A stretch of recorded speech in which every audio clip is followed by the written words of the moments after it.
Seja convosco, sou o pastor Leonardo, da Igreja do Evangelho Quadrangular. Neste vídeo aula, estarei falando a respeito da Igreja Primitiva, organização e perseguição. A organização da Igreja Primitiva.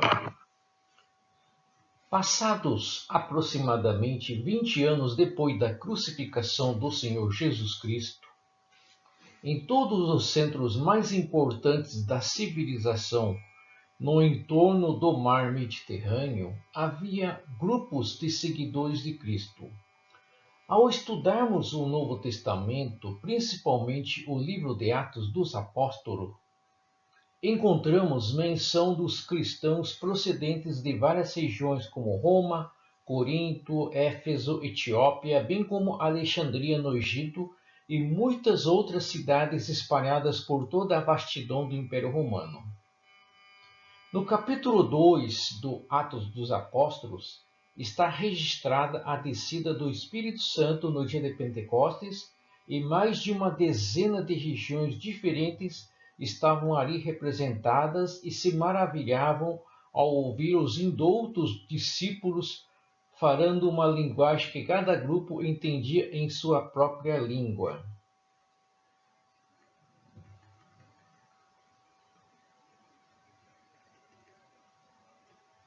Nos primórdios da Igreja, o alvo da mensagem redentora do Evangelho era constituído de judeus da Palestina, que eram de cultura hebraica, e os judeus da diáspora, os quais eram de cultura helenística.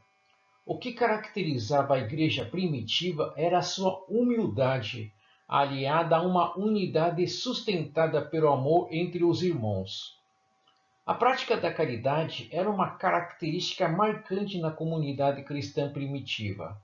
Eles partilhavam os seus bens e também o alimento, de tal maneira que ninguém passava necessidade.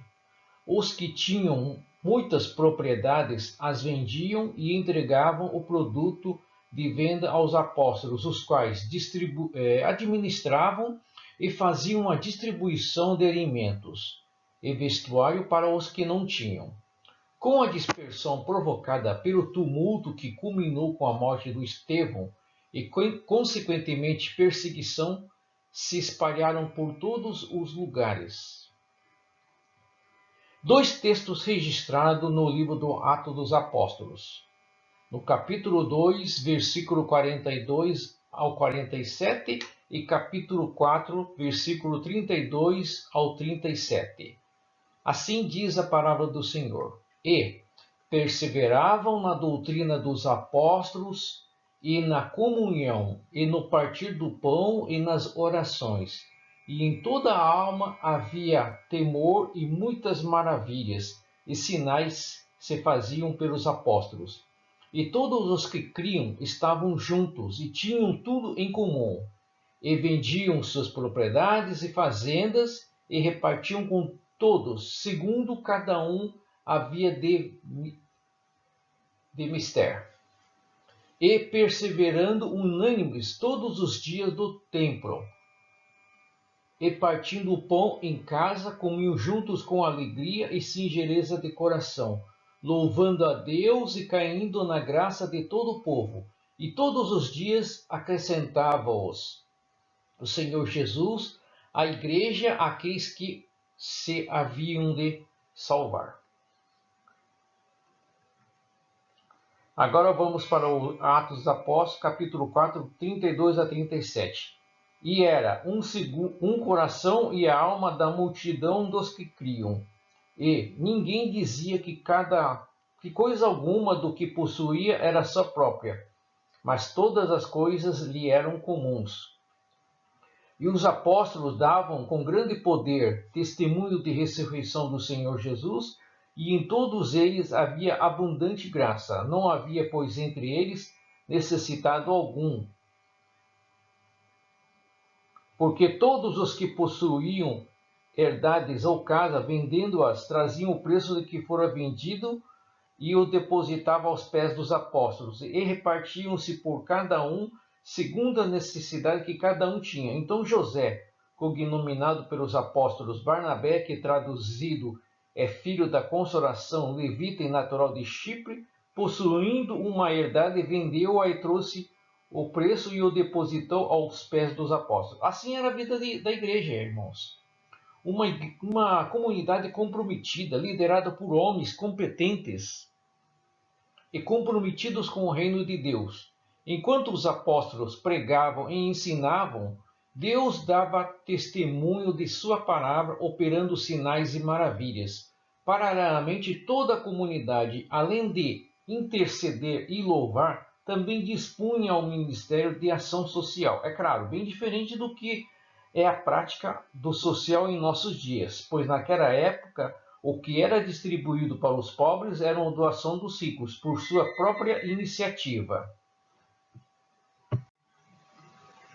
numa expressão clara de amor a Deus e ao próximo, enquanto que hoje alguns se enriquecem e delegam à comunidade a responsabilidade de doar e angariar doações para o serviço social.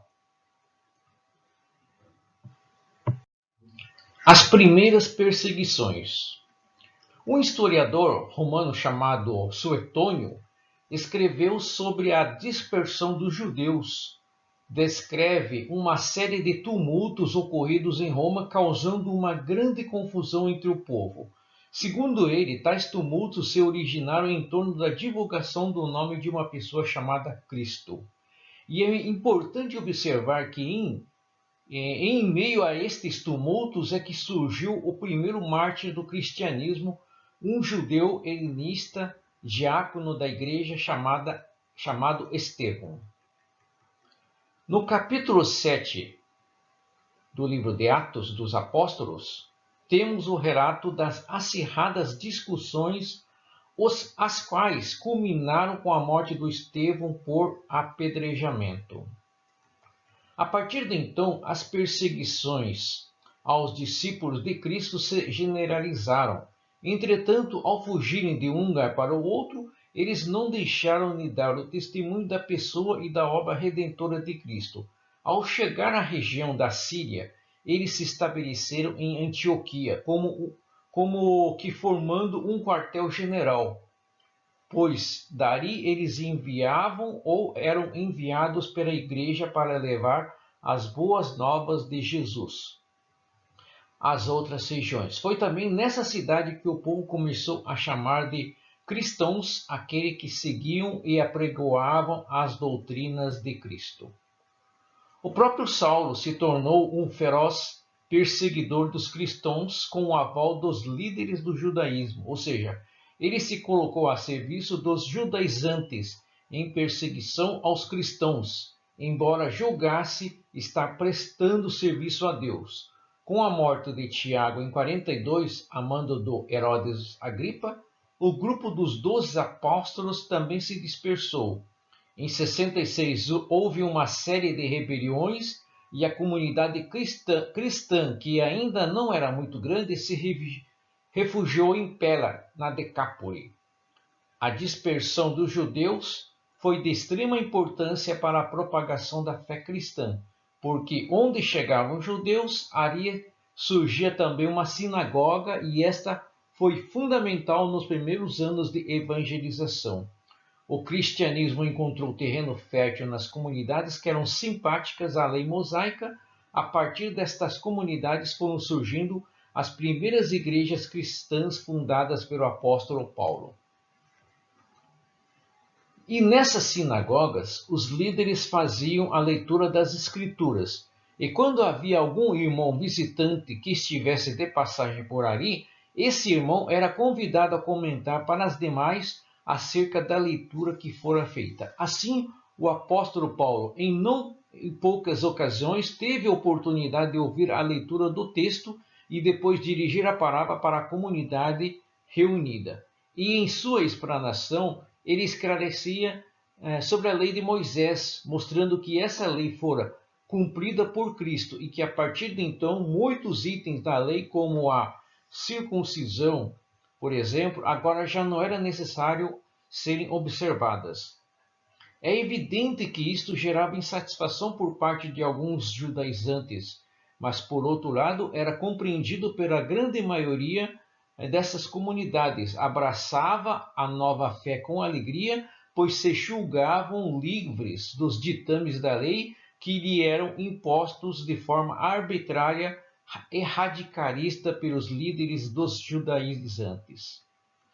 Os adeptos do legalismo judaico começaram a perceber que estavam perdendo terreno com a propagação do evangelho e promoviam conspirações contra Paulo e outros missionários.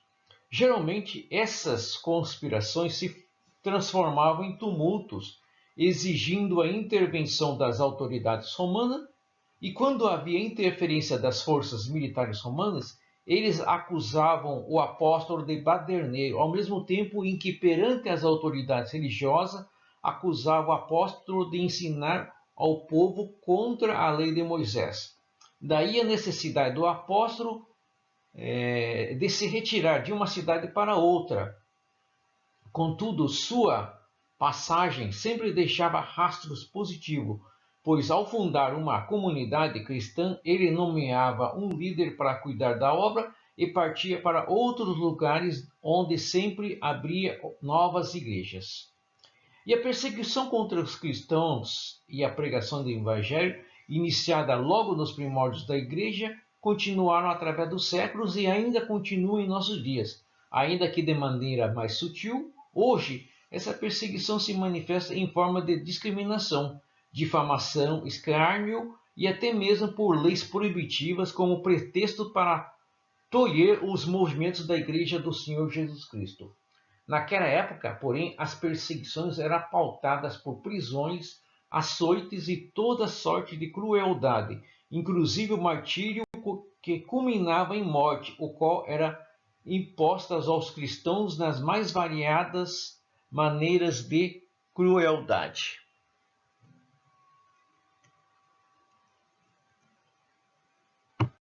Os primeiros mártires.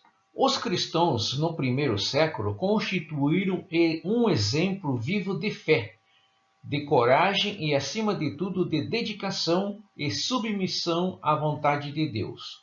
O Coliseu romano foi palco das mais terríveis atrocidades praticadas contra os cristãos. Entretanto, não foram apenas as autoridades do império que perseguiram os cristãos. Pelo contrário, na maioria dos casos, os governantes romanos agiam por imposição das autoridades religiosas judaicas, como, por exemplo, mais sublime, o próprio Jesus, o Senhor Jesus, que veio a este mundo com o objetivo único de trazer redenção aos pecadores. Mesmo ele dando prioridade aos seus irmãos de raça, foi perseguido, ultrajado, preso e condenado por eles à morte na cruz, o que de fato ocorreu. Mesmo tendo o procurador romano tentado livrá-lo da morte, eles preferiram que Pilatos soltasse um conspirador homicida chamado Barrabás e crucificasse a Jesus. Então, como se pode observar, não foi o povo, mas sim os líderes religiosos que queriam a morte do Senhor Jesus, mesmo diante das ponderações de Pilatos.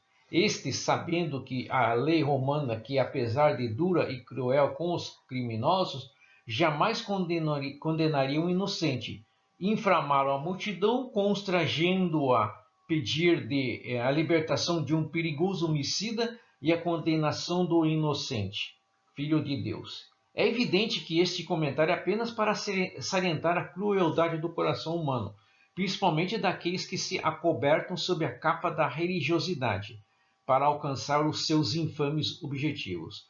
Desde séculos, os profetas já vaticinavam os sofrimentos e a morte do Messias esperado, ou seja, o objetivo do Senhor Jesus era a morte na cruz, pois só assim seria consumado o plano divino para a redenção do homem, como afirmou o autor da carta aos Hebreus.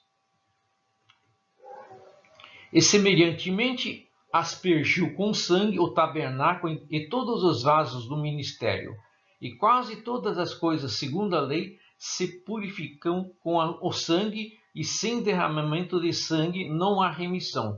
Hebreus 9, de 21 a 22. Eis porque foi necessária a morte do Salvador, pois a própria justiça divina exigiu o sangue imaculado para ser satisfeita e, consequentemente, o homem é justificado.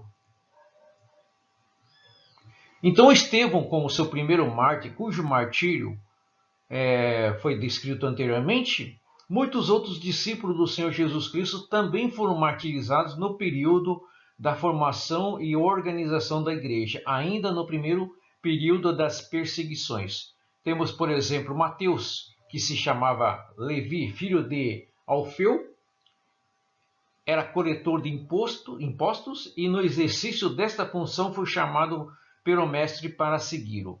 Segundo a tradição histórica, depois da ascensão do Senhor Jesus, pregou o evangelho na Palestina pelo espaço aproximado de 15 anos e depois passou a viajar para outros países anunciando o evangelho. Algum tempo depois, sofreu martírio pela espada na Etiópia. O João Marcos. João é o seu nome judaico e Marcos é o seu nome romano. Vivia em Jerusalém e foi discípulo do apóstolo Pedro. Segundo a tradição histórica, Marcos foi o fundador da igreja de Alexandria no Egito, e foi nesta cidade que ele foi martirizado, ou seja, amarrado à cauda de um animal e arrastado pelas ruas até morrer.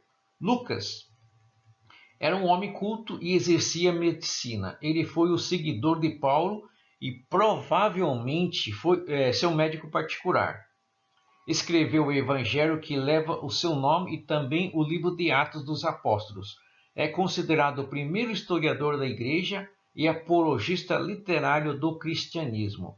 Foi martirizado e morreu enforcado em uma oliveira na Grécia. João escreveu o evangelho que leva o seu nome, 3 epístolas e o livro do Apocalipse. Segundo a tradição, foi o único que, ainda que torturado, não morreu em consequência do martírio. Ele foi colocado dentro de uma caldeira de óleo fervente e posteriormente foi desterrado para a ilha de Patmos para morrer ali. Contudo, depois de receber a revelação do Apocalipse, foi reconduzido para a cidade de Éfeso, onde assumiu o bispado das igrejas da Ásia por volta de 66 e exerceu este ministério por aproximadamente 25 anos. Teve morte natural e faleceu por volta dos anos 98 a 100. Tiago, irmão de João, foi decapitado. Tiago, o menor, foi lançado no templo abaixo. Porém, mesmo com essa queda, não morreu, mas os seus carrascos descobriram que ainda estava vivo e mataram a pauladas. Filipe foi enforcado em Hierápolis, na Frígia.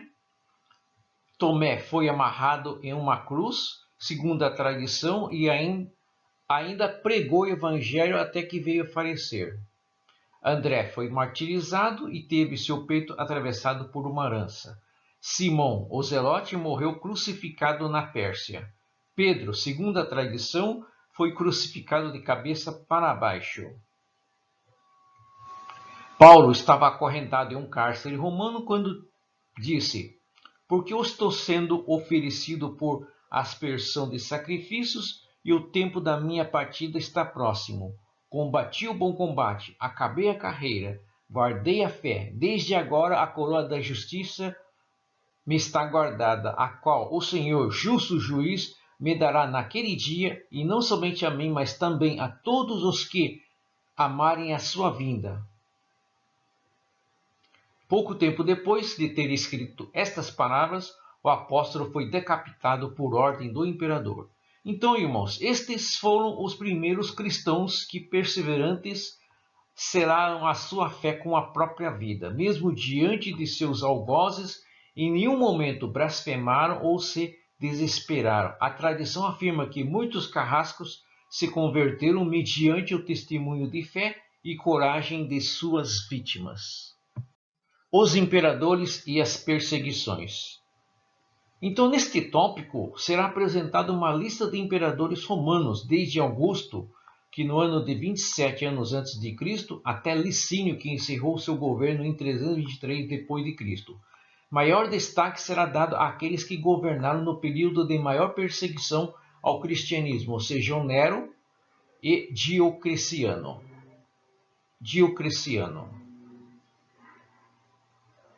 Augusto, primeiro imperador de Roma, exerceu o mandato no ano de 27 anos antes de Cristo até 14 depois de Cristo.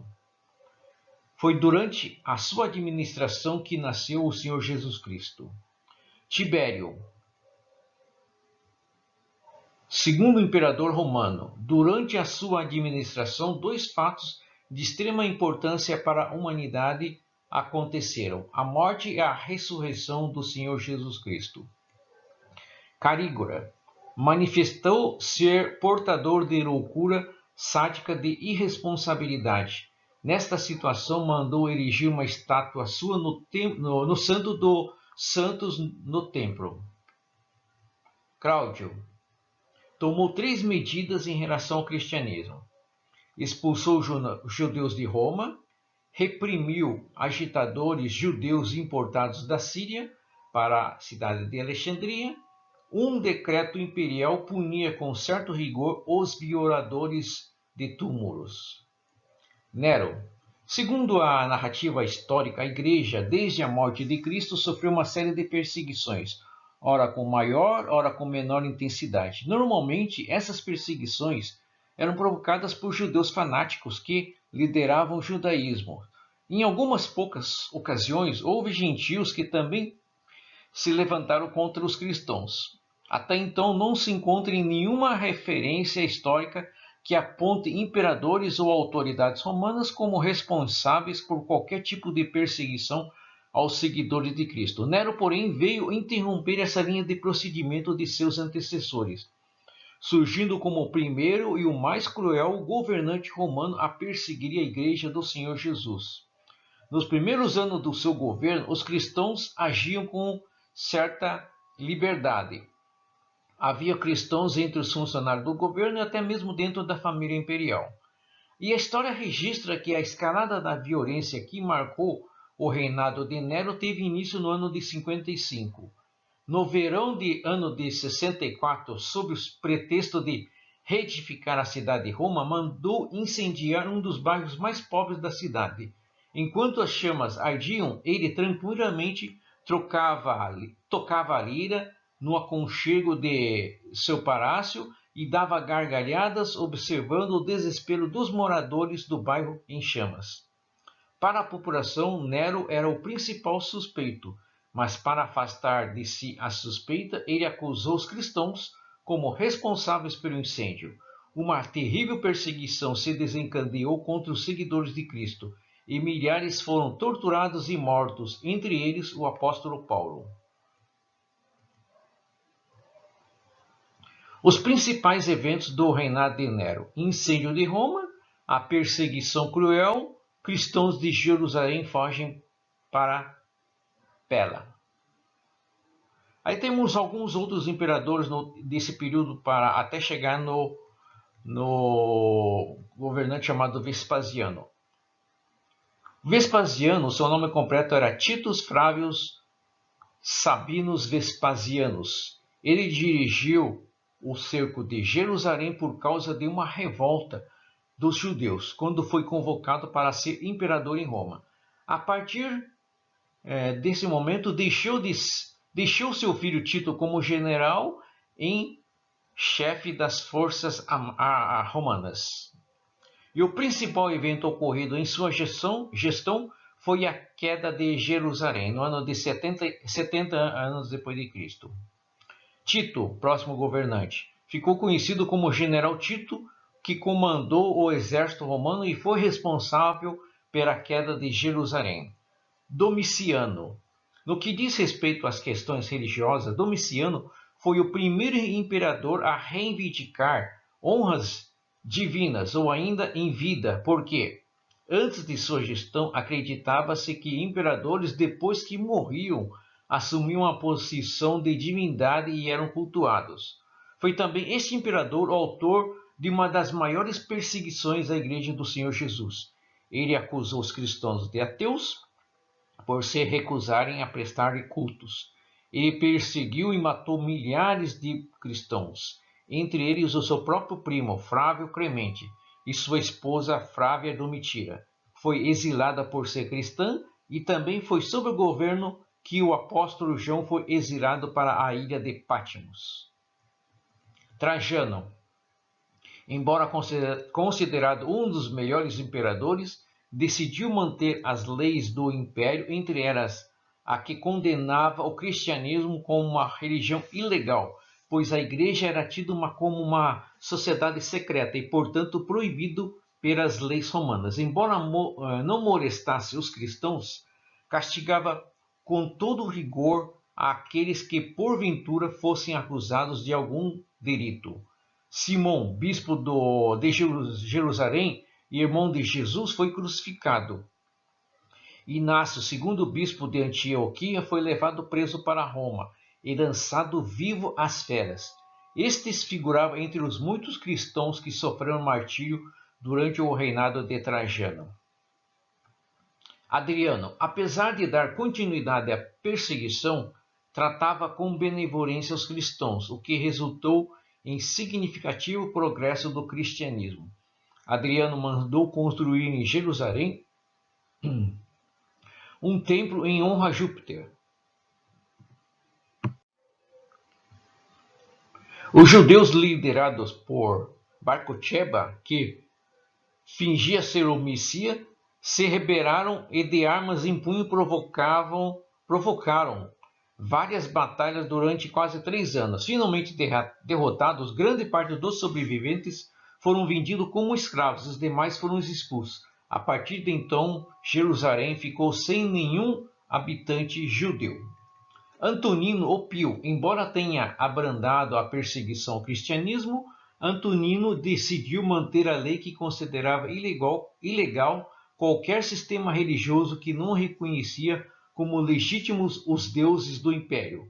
Muitos cristãos foram martirizados naqueles dias, dentre os quais se encontrava o Policarpo, que mais tarde estaremos falando, que fora discípulo do apóstolo João. Marco Aurélio considerava a defesa da religião oficial do império como uma necessidade política e incentivou ainda mais a perseguição ao cristianismo. Depois de Nero, é considerado o imperador mais cruel e sanguinário. No seu reinado, milhares de cristãos foram decapitados e lançados às feras. Tamanha era a crueldade de suas torturas que é difícil acreditar que os cristãos as resistiam sem demonstrarem medo. Entre os decapitados está o Justino, o qual figura entre os maiores apologistas do cristianismo. Sétimo Severo. A violenta perseguição durante esse governo concentrou com maior intensidade no Egito e ao norte da África. Em Alexandria havia muitos martírios diariamente. Uns eram degorados e outros eram queimados vivos, e outros ainda eram crucificados. Entre os mártires figura Leônidas, o pai de Orígenes. Décio foi imperador e também soldado e administrador. Aderira à antiga fé pagã e deu início a uma perseguição sistemática contra os cristãos com a ideia de extingui-la totalmente. A perseguição no período deste governo se estendeu por todo o Império Romano, norte da África, Egito e Ásia. Foram as regiões que mais sofreram com a perseguição. Valeriano, a narrativa da história afirma que este imperador foi ainda mais cruel do que o Décio. A sua intenção também era destruir totalmente o cristianismo. Cipriano, bispo de Cartago, e milhares de outros líderes cristãos foram executados a mando deste imperador. Diocleciano, imperador romano entre 284 a 305 d.C. Temendo a força da igreja cristã, ele promoveu a última grande perseguição contra os cristãos, que só chegou ao fim do governo de Constantino. Este imperador empreendeu a última e a mais severa de todas as perseguições contra a igreja. Esta perseguição perdurou por 10 anos. Os cristãos eram caçados como se fossem animais pelas cavernas e pelas florestas e eram mortos de maneira mais cruel e terrível que se possa imaginar. Ora eram queimados vivos, ora eram lançados vivos às feras. Estes heróis dos primeiros tempos imprimiram na sua crença o selo do sacrifício voluntário, sem o qual nenhuma verdade triunfa neste mundo, e propuseram às futuras gerações modelos que nem as tentativas de mitigá-los, nem os exageros piedosos de alguns comentaristas têm conseguido tornar vãos. Apesar deste longo período trágico, estamos de modo geral bastante bem informados, uma vez que as comunidades cristãs consideravam os dramas ocasionados pela morte de tanto dos seus não apenas como calamidade, mas como brilhantes manifestações de fé. As causas das perseguições. As perseguições possuíam algumas causas específicas que vamos analisar neste momento.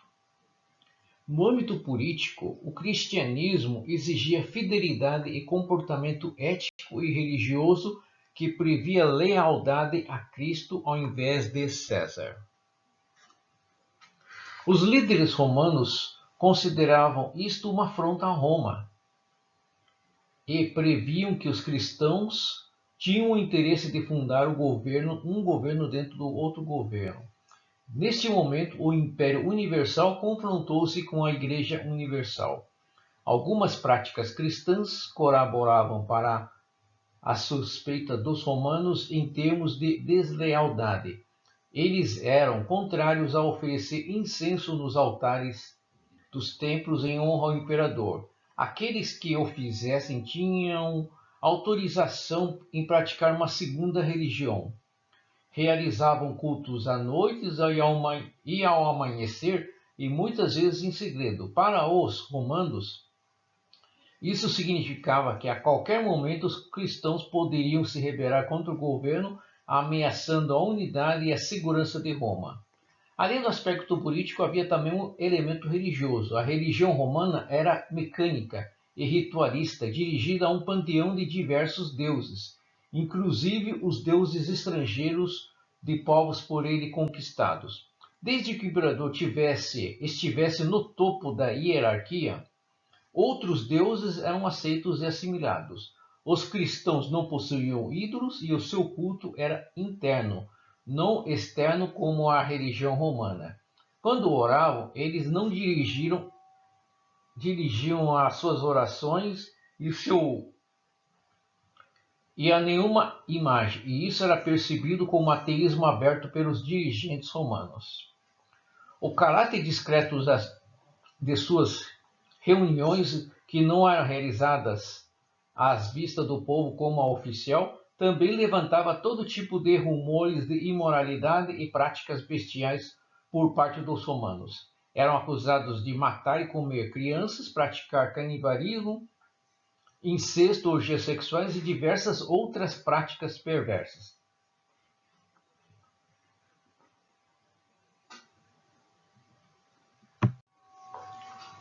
A questão social também influenciou sobremaneira as perseguições romanas. O cristianismo tinha uma grande influência sobre as camadas mais humildes da sociedade. Na medida em que pregava uma igualdade entre todos os seres humanos perante Deus, ideia esta desprezada pela religião politeísta romana, que possuía uma hierarquia de deuses em seu panteão e a transferia à sociedade, onde a aristocracia romana era venerada pelos grupos influentes de cidadãos livres. Como todas as práticas sociais do império, tinham um intento em reforçar a lealdade à figura do governante, e assim a unidade imperial. Os cristãos se mantinham afastados destes ajuntamentos promovidos pelos dignatários em templos e teatros.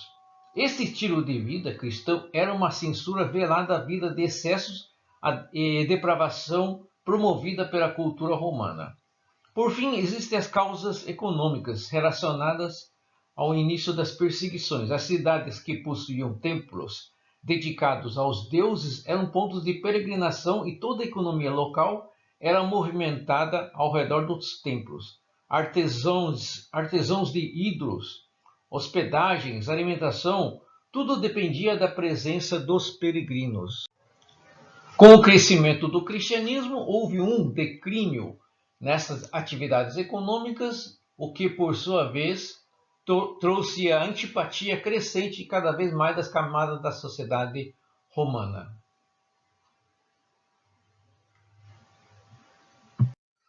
Resumo deste capítulo. Neste capítulo, você aprendeu que a organização da igreja primitiva não buscava uma centralização do poder, mas buscava inspiração divina para as decisões a respeito da liderança, tarefa e demais atividades importantes para o desenvolvimento do cristianismo. Por algum tempo, o cristianismo foi associado ao judaísmo e por isso não sofreu com as autoridades romanas. As causas das perseguições do Estado romano contra os cristãos envolveram elementos políticos, religiosos, econômicos e sociais. Embora violentas, os períodos de perseguição não foram contínuos e normalmente se restringiam às regiões isoladas e não ao todo o império. Que as perseguições ajudaram a espalhar a semente do cristianismo aos mais diversos pontos do Império Romano e até além das suas fronteiras. Muito obrigado e Deus os abençoe. Até a próxima.